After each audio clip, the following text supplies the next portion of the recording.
All right, basic statistics, bar graphs. So we're going to talk about bar graphs, how to read them, how to make them, and they appear all over the place.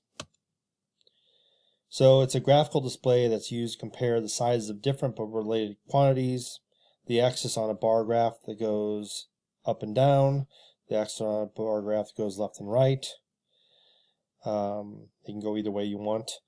A brief description of what your graph is comparing. The standard bar graph that lets us compare one type of quantity on the same graph. The type that allows us to show side by side of related quantities also can be done. So this is a side by side. So notice you have light blue, no shield, dark blue, shield. And it says radiation in hours. So which computer component with shielding survived the longest?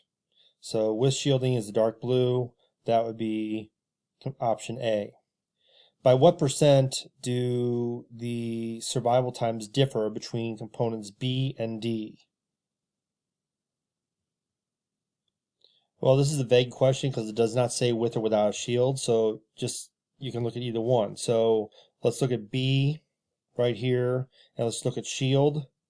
That would be 21, 22, 23%, and D is 15, 16, 17%.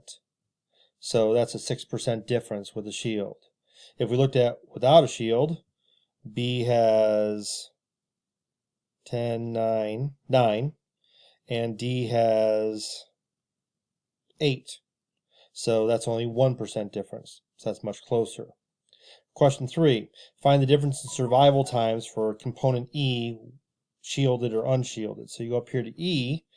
No shield is 7%, and shielded is 15%, so the difference is 8%.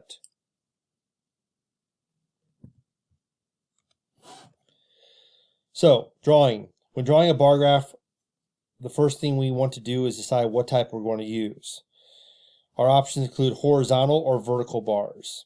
So, are the bars going like we just had here, side to side, horizontally, or do we want them going up and down vertically? Your choice. Do we want a single or a double, like we just had, a double bar graph?